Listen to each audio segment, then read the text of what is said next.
하나님께서 우리에게 주시는 말씀은 구약성경 이사야서 44장 1절에서 5절 말씀입니다. 이사야 44장 1절에서 5절까지 제가 봉독해 드리겠습니다.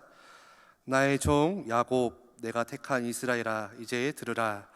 너를 만들고 너를 모태에서부터 지어낸 너를 도와줄 여호와가 이같이 말하노라. 나의 종 야곱, 내가 택한 여수르나, 두려워하지 말라. 나는 목마른 자에게 물을 주며 마른 땅에 시내가 흐르게 하며 나의 영을 내 자손에게, 나의 복을 내 후손에게 부어주리니 그들이 풀 가운데서 솟아나기를 시냇가의 버들같이 할 것이라. 한 사람은 이르기를 나는 여호와께 속하였다 할 것이며, 또 한 사람은 야곱의 이름으로 자기를 부를 것이며, 또 다른 사람은 자기가 여호와께 속하였음을 그의 손으로 기록하고 이스라엘의 이름으로 존귀 여김을 받으리라. 아멘. 이 시간 나영화 목사님께서 우리나라 우리 민족이라는 제목으로 말씀 주실 때 큰 은혜 받으시기를 바랍니다. 반갑습니다. 비가 오니까 더 반갑네요. 농사지면서 물준이라고 지금 고생 많이 했거든요. 6월 달은 호국의 달입니다. 5월 달이 가정의 달이면 6월은 호국의 달. 그래서 6월을 맞이하면서 우리 하나님의 관점에서, 또 복음의 관점에서 우리나라, 우리 민족은 어떤 의미가 있는가, 왜 우리나라, 우리 민족은 중요한가, 그 점을 생각해 봤으면 좋겠다 싶어요. 여러분들이 우리가 지금 우리나라, 우리 민족 가운데 살고 있으면서도 우리나라가 얼마나 중요한 나라인가, 또 하나님 보시고 어떤 나라인가, 그 생각을 좀 더 깊이 해 보시면은 우리나라 참 좋은 나라 알 수 있거든요. 한번 생각해 봤으면 좋겠어요. 또 이제 왜 내가 생각하고자 하느냐 하면은요, 여러분들이 역사적으로 이렇게 생각해 보면은 넥타이가 틀어졌네요. 생각이 더 틀어졌나요? 이쪽으로 해야 되겠구나.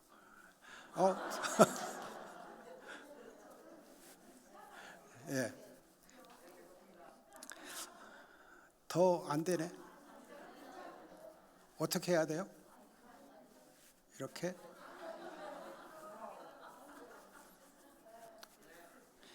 예.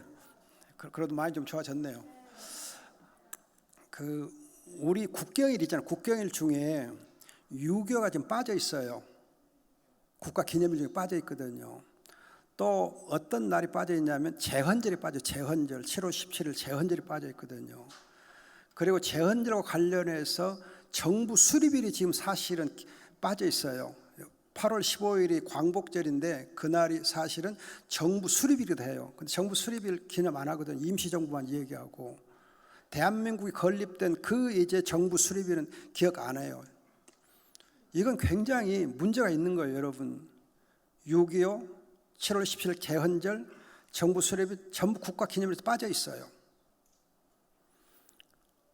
우리가 정말 우리나라를 한번 좀 생각해 봐야 돼요. 지금 우리가 어떤 상황이 있는가.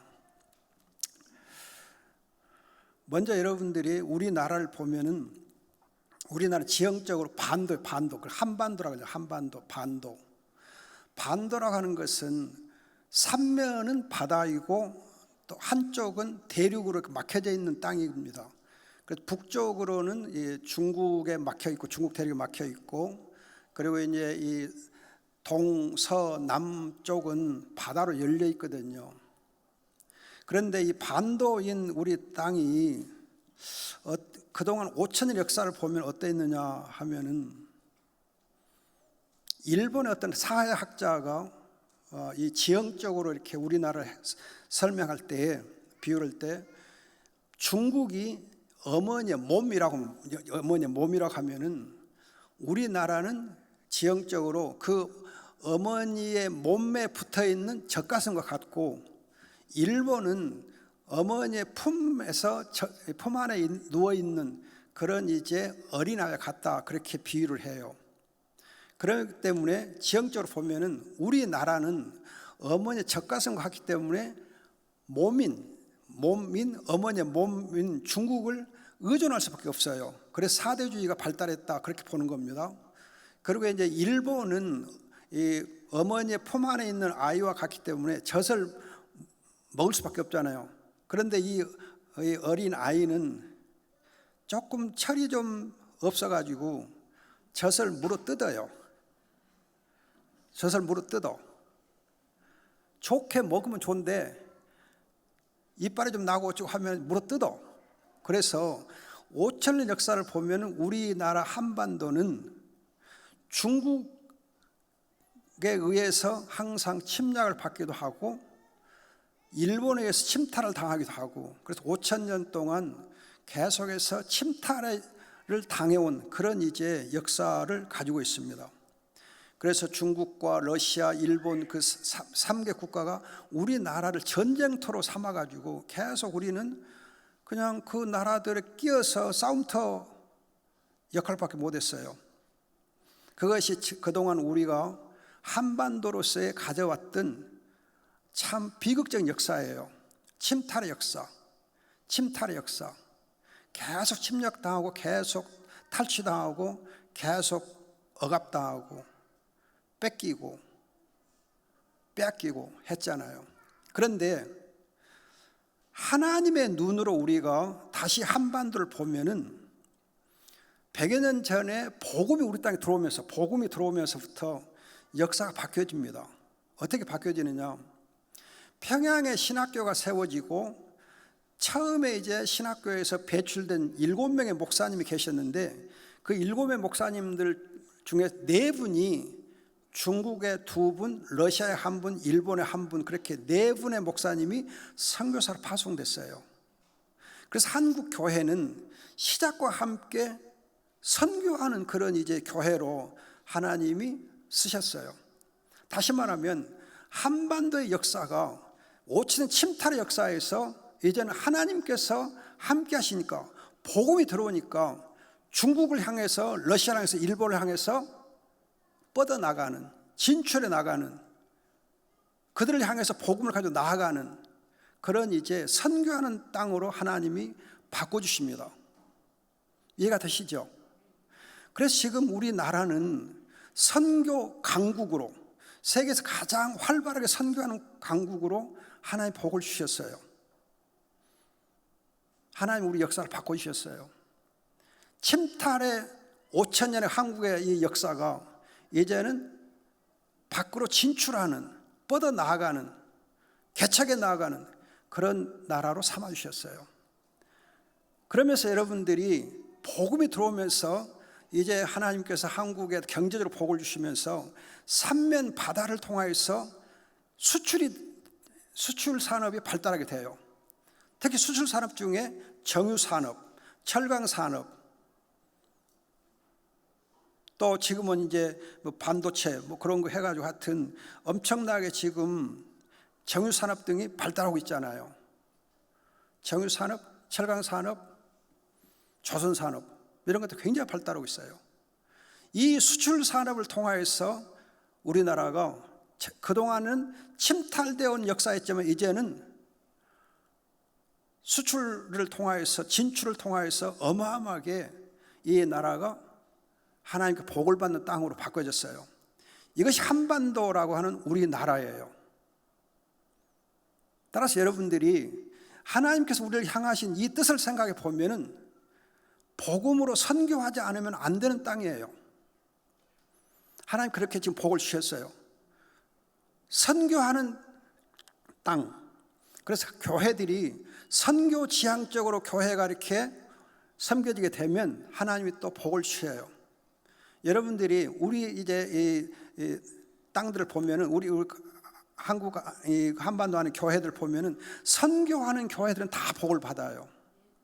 근데 선교를 하지 아니하는 교회는 하나님이 좀 수적으로는 교회가 크게 보일지 모르지만 복을 안 주셔요. 따라서 여러분들이 교회는 선교 지향적이기 위해서는 어떻게 선교를 할 것인가? 그걸 여러분 연구하셔야 돼요. 그저 선교사를 여러분 후원만 해서 선교사 되는 거 아니에요. 헌금만 한다고 되는 거 아니에요. 선교사를 어떻게 관리해 줄 것인가, 선교사는 어떤 문제가 있는가, 선교사를 위해서 우리가 어떻게 후원 기도를 해야 될 것인가, 그런 것들을 충분하게 여러분들이 체계적으로 연구하고 그런 걸 세우셔야 돼요.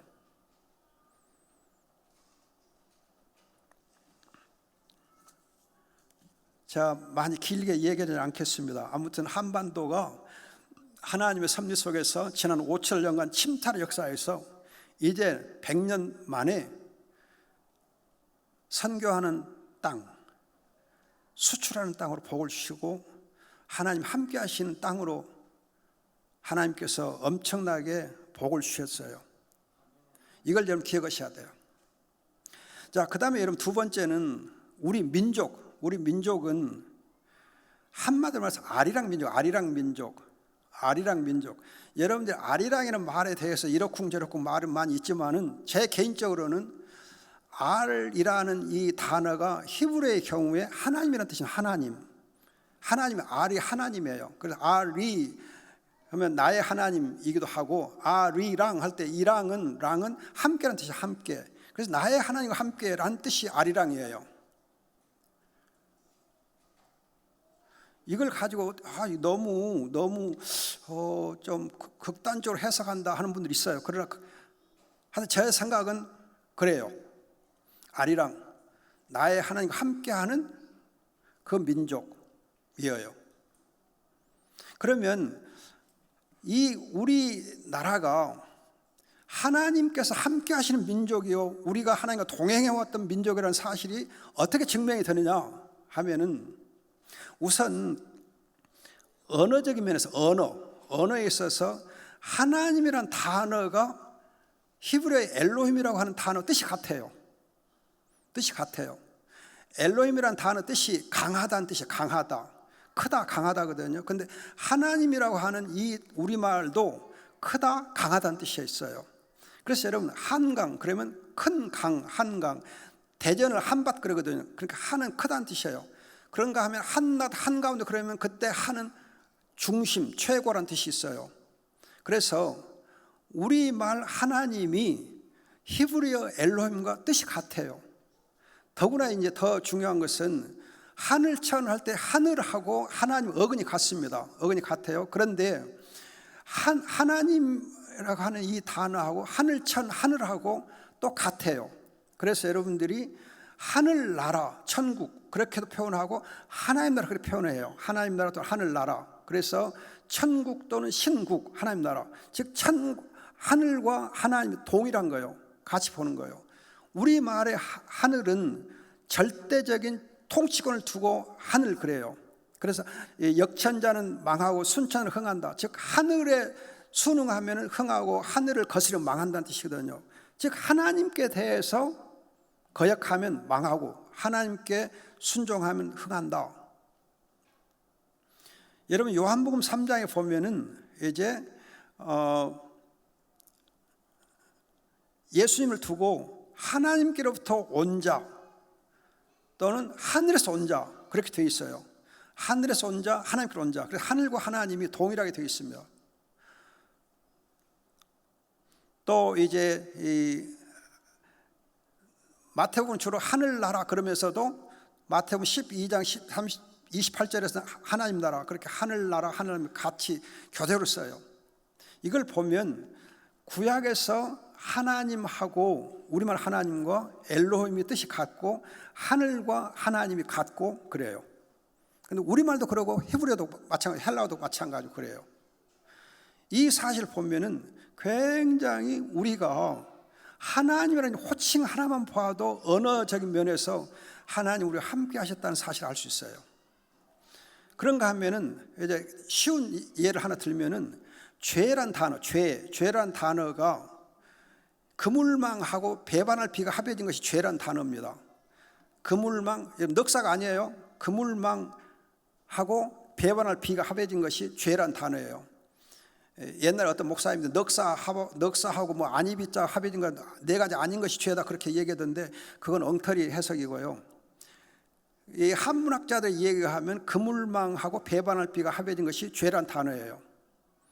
그러면은 여러분들이 디모데후서 2장 26절에 보면은 사탄의 올무에 걸려서 하나님을 배반하고 사탄을 쫓는 것을 두고 죄라 그래요.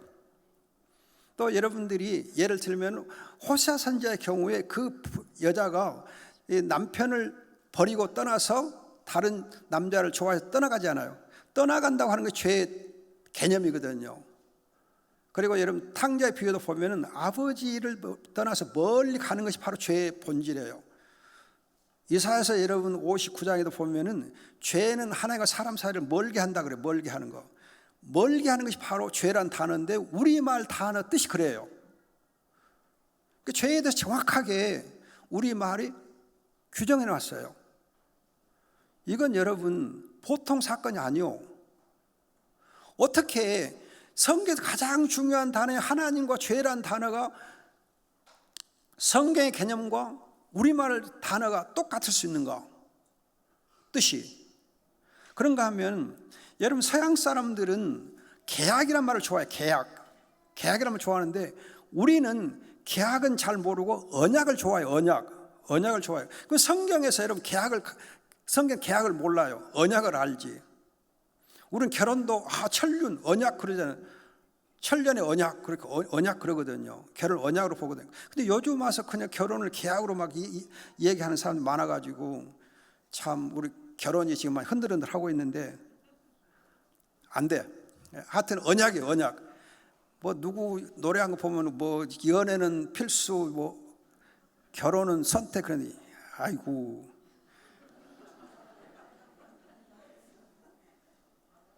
뭘 모르는 소리요. 여러분 그런가 하면은 이 야곱이 팥죽 한 그릇으로 이렇게 장자고 사잖아요. 팥죽 좋아하세요? 얼마나 맛있어요. 그 팥죽. 성경에 팥죽 나오잖아요. 여러분 팥죽 좋아하는 나라 민족 우리밖에 없어요. 성경에 있는 팥죽 문화하고 우리하고 딱 맞아떨어지잖아요. 또 장자 중심의 상속권. 성경적이거든요. 장자 중심의 상속권. 아무튼 이런 것들을 보면은 우리가 참 아리랑 민족이다 하는 걸 알 수 있어요. 여러분들 그 어떤 이제 선교사님의 에피소드 있잖아요. 언제 이야기한 것 같은데 어떤 선교사님이 이렇게 옛날에 한국의 사람들 보니까 머리에 이렇게 모자를 쓰고 가잖아요. 모자를 쓰고. 그래서 여보시오 그 모자가 뭐요? 이름이 뭐요? 그랬더니 갓이요. 그랬어요. 갓. 갓이 여러분 God, 갓 하나님이잖아. 그러니까 성경에서 와 한국 백성들은 머리에 하나님을 모시고 사는 민족이네요 하고 대단하네요. 놀랬어요. 그러면서 이제 조선을 어떻게 쓰는 겁니까? 한자를 어떻게 써요? 물어보니까 조선을 가르쳐 풀이를 해보시오 하니까 조자가 여러분 십자가 두 개에다가 나릴 다루를 합해진 것이 조자 단어예요. 십자가를 밤낮으로 묵상하는 민족. 또 선이라는 단어는 물고기 어자하고 어린 양 합해진 거거든요. 그럼 보세요. 물고기가 뭐예요? 예수는 그리스도의 하나님의 아들 구주시다. 그 신앙 고백을 여러분 물고기라고 표현하거든요. 그래 기독교의 상징이 물고기요. 그런데 어린 양, 물고기 어린 양이 합해진 거지. 그럼 여러분 예수 그리스도를 온전하게 고백하고 있는 민족이잖아요. 그래서 조선 밤낮으로 십자가를 묵상하고 예수는 그리스도의 구주여 하나님의 아들 고백하는 민족 조선 대단하네요. 그래서 선교사가 이제 깜짝 놀래요. 그런데 또 이제 조선을 영어로 표기해 보니까 chosen people, CHOSEN, chosen 선택됐다는 뜻이거든요. 와, 조선은 그냥 영어로도 그냥 chosen people, 선택된 민족이네요. 맞습니다. 그렇게 감동한 일이 있어요. 여러분 농담인 것 같지만은 하나님께서 이 워드 플레인, 이 말을 보니까는 우리는 특별하게 하나님이 택하신 민족이라는 걸 알 수 있어요. 선택된 민족, 정말 예수가 그리스도를 고백하는 민족, 십자가를 붙잡고 묵상하는 민족이에요. 이렇게 아리랑 민족인 우리가 하나님께서 함께 하신 민족, 하나님과 동행해온 민족이다. 이 사실 기억해야 돼요. 그래서 이 선교 역사를 보면은 우리나라처럼 빠른 시일 내에 교회가 급성장한 나라가 없어요. 그래서 선교사들이 선교하기 가장 좋은 나라가 우리나라예요. 그냥 하나님을 설명 안 해도 그냥 이 우리 민족의 피에 그냥 DNA에 그냥 하나님이 녹아 있으니까 금방 설명 안 해도 금방 아는 거죠. 복음을 금방 이해할 수 있는 거죠. 그렇기 때문에 성경을 번역했을 때 가장 빠른 시일 내에 성경이 잘 보급되고 성경을 많이 읽고 한 민족 우리예요. 성경 번역을 하는데 애로가 없어요. 왜? 우리말과 히브리어가 다 통하니까. 여러분 다른 민족의 경우는 성경 번역은 무지하게 애를 먹어요. 하나님이라는 단어 자체가 없어요. 히브리어나 헬라어에 있는 하나님이라는 단어 자체가 번역하기가 보통 쉬운 거 아니에요. 근데 우리는 그냥 하나님 그러면 되거든요. 번역이 너무 쉬워요. 그런가 하면 여러분들이 우리 대한민국이 세워질 때에, 건국될 때에 어떻든 이승만 대통령과 또 이제 그 국회의장 그분들이 크리스찬이어 가지고 성경의 근거에서 자유민주국가를 세웠잖아요. 우리나라의 헌법이 성경적이거든요. 또 초대 국회가 열리고 정부가 수립될 때 기도하고 세워진 나라가 우리나라잖아요. 우리나라는 기독교 국가 아니에요. 그런데도 불구하고 성경에 근거하고 기도하고 세워진 대한민국이에요. 이건 여러분 어느 나라 역사에서 찾아볼 수 없는 일이에요. 정말 하나님의 특별한 은혜예요. 어떻게 기독교 국가가 아닌데 기독교식으로 정부가 수립될 수 있냐 그거예요. 어떻게 자유민주국가가 세워질 수 있냐 그거예요. 어떻게 헌법이 성경적으로 세워질 수 있냐 그거예요. 어떻게 정부를 수립할 때 성경과 기도를 통해서 세워질 수 있냐 그거예요. 어떻게 하나님께 크리스찬 리더를 세워서 그렇게 정부를 수립할 수 있었느냐. 이건 보통 하나님의 어마어마한 은혜가 아니고서 불가능한 거예요. 우리나라는 하나님의 은혜로 세워진 나라예요. 대한민국이. 이건 보통 여러분 보통 일이 아니에요. 대단한 기적이에요. 그래서 여러분 넌 크리스찬들 입장에서 보면은 기독교적 냄새가 나는 국가라고 하는 점에 대해서 별로 기분이 안 좋아. 그러니까 여러분 대한민국의 정통성을 이렇게 흔들려고 하는 세력들이 많아요. 그걸 좀 기억하셔야 돼요. 대한민국의 정통성을 여러분 부인하면 안 돼요. 하나님께서 세우신 나라예요. 성경에 근거하고 기도하고 세워진 나라가 대한민국이에요. 정부 수립이 그래서 중요한 거예요. 헌법이 그래서 중요한 거예요. 하나님의 말씀에 근거해서 헌법이 세워졌기 때문에 제헌절을 우리가 잊으면 안 돼요. 여러분 정부 수립도 하나님께서 세우셨기 때문에 이 정부를 하나님이 세우셨기 때문에 그 나라를 우리가 잊으면 안 돼요. 지금 정부들이 그냥 임시정부를 많이 얘기하는데 상해 임시정부를 얘기하는데 여러분 상해 임시정부보다는 법적으로 여러분 외교권을 갖고 국가로서 인정받은 것은 대한민국이에요. 임시상해정부가 아니에요. 여러분 우리가 국가의 정통성을 기억해야 돼요. 특히 왜 그러냐 하면 거듭 말씀드리지만 이 나라를 세울 때에 하나님이 세우셨어요. 하나님의 말씀인 성경에 근거하고 하나님의 이름으로 예수의 이름으로 기도하고 세워진 나라가 대한민국이에요. 아리랑 민족이에요. 우리의 정말 이 대한민국의 정체성을 성경적인 관점에서 이해를 하셔야 돼요. 하나님의 눈으로 기독교적 관점에서 이해를 하셔야 돼요. 반기독교인들의 가짜 그런 사상에 속으면 안 돼요. 대한민국은 정말 한반도에서 선교하는 국가로 수출하는 국가를 하나님 세우시고 아리랑 민족으로 하나님 그동안 함께 해오셨어요. 그래서 하나님께서 이 민족을 성경 위에 기도로 예수의 이름으로 세워주셨어요. 여러분 광주는 여러분들이 좀 주의할 거가 광주에 대해서 한번 아실 것은 광주는 학생운동이 참 유명해요. 학생운동이. 그래서 광주 학생운동 있잖아요. 그런데 제가 언제도 말씀드린 것 같은데 CCC라는 선교단체가 광주 시작됐어요.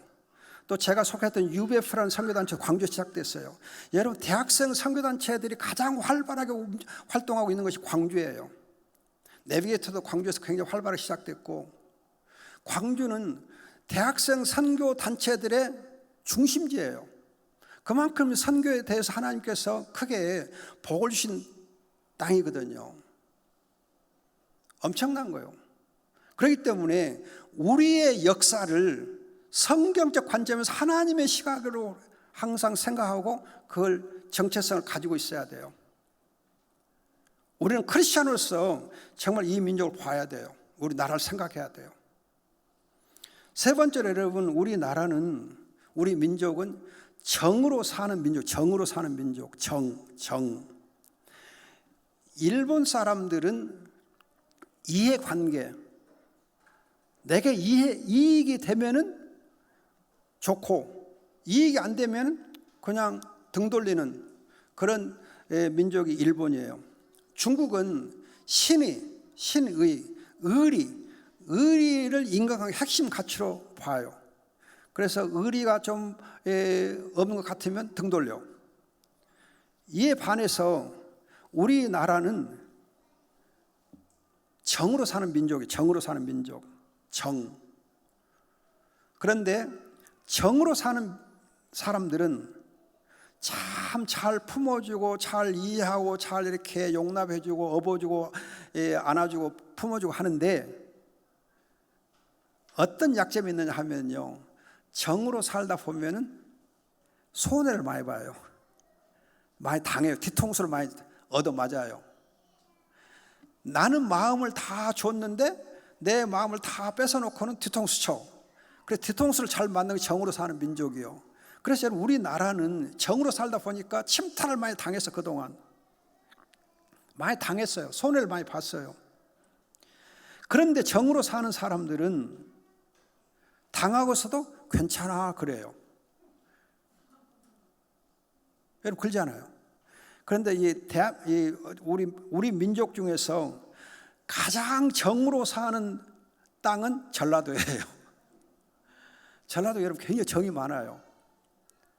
서울 사람들하고 여러분 전라도 사람 비교해 보면요, 전라도 사람 정이 훨씬 많아요. 따스해요.